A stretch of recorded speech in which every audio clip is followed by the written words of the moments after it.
Brother Paul, I think that you and your students should pay close attention to this next segment because we are going to be talking about vaginas. And you may not know this, brother, but they do not come with an owner's manual, okay? Not there. And so we make a lot of mistakes, we women.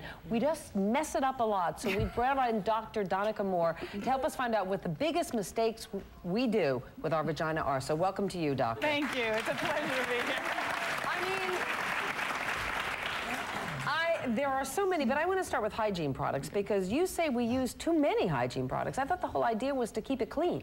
Well, actually, the vagina is a self-cleaning organ. And when we're talking about feminine... an easy bake oven. Right. When we're talking about feminine hygiene products, we're talking about douches and feminine deodorant sprays. And they're not only unnecessary, but they actually can be harmful because they can interfere with the normal flora or the normal bacteria, the good bacteria that live in there, and keep everything functioning properly. So you shouldn't use them at all? I don't think so. Okay. I really don't. And you shouldn't need them. And many women who think they need them are actually trying to mask what they think is a foul odor, which probably means they may have an infection that needs medical attention. And now, of course, the vagina also needs air, so you should use cotton underwear. And, you know, I think it's great that women are working out. You should always use cotton underwear? Not always. On some more special occasion panties. Really? But, I mean, they're not as pretty or as... Well, never mind. You want to be pretty for your vagina. Exactly. You want to air out once in a while. They have to be aired out. Almost all of them have cotton crotches. Right. And then you want to, you know, working out is fabulous, but of course change your lycra and sweaty workout clothes immediately afterwards. What about sleeping? I heard you're not supposed to sleep with your vagina. Well, you know, again, there are only sleep with your vagina. However, you know, it is nice to let it have a vacation from clothing once in a while, and that's a good opportunity. Set it free. Set it free. Yeah, send it to Puerto Rico for a week.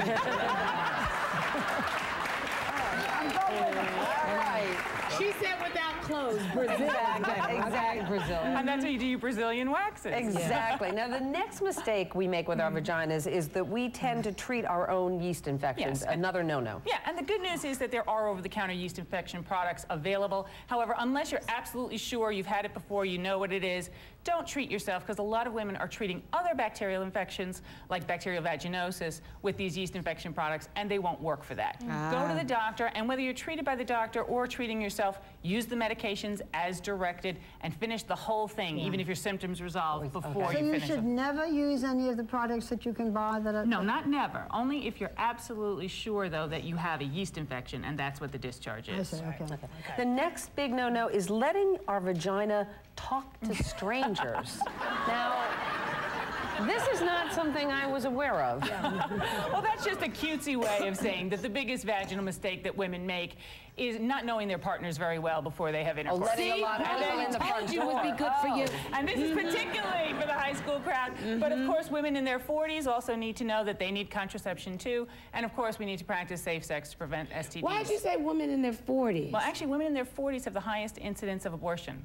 And unintended pregnancy. We're always busting on the teenagers, but it's actually women in their 40s because they think they're too old to get pregnant. And of course, we all know better than that. Okay.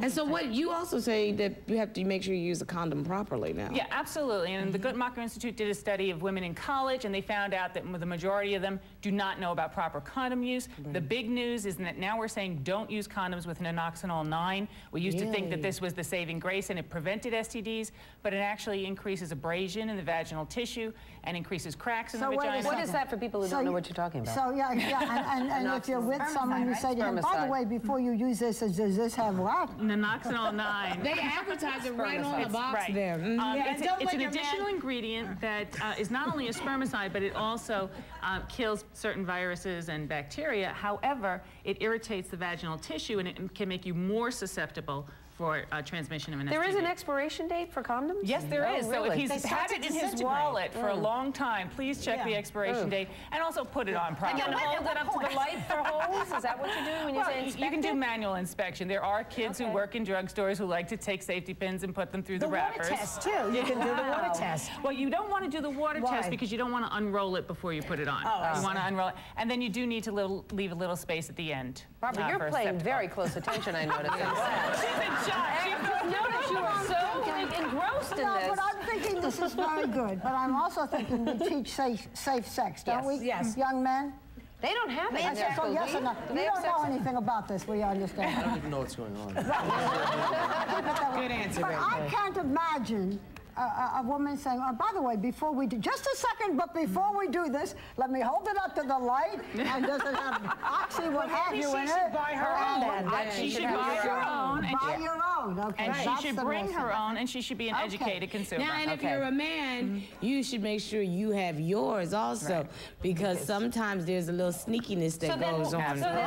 Well, so you're not going to trust anybody's condom then. That's why you need to not introduce your vagina to strangers. You wouldn't have to worry about it. Now, the next, let's move on from the condom and strangers in your room to sharing a razor with Right. the man in your life. And sharing a razor with anybody is a no-no. If you share a razor, you're basically getting a direct blood transfusion of whatever infections they have, STDs and other infections, directly to you. Use your own razor. What is shaving? I shave my legs. What has it got to do with my vagina? Some people shave their pubic hair. And the bikini shave With in the a bikini. razor? Yes, a lot of people do that. Is it okay without getting into too much detail? Is that okay? What are you using, a lawnmower? You gotta use something. I mean, come on. Jeez. Well, she said without getting into too much detail.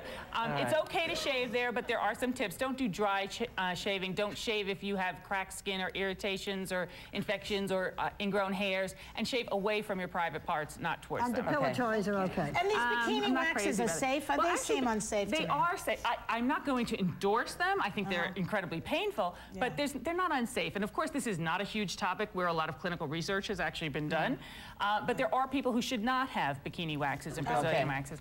And those are people who are diabetic, people who have other circulatory problems, women who have varicose veins, particularly in that area, or again, any irritations, infections, etc. But the most important thing with the waxing is to make sure that you go to a clean, reputable place and that they don't double dip the applicator.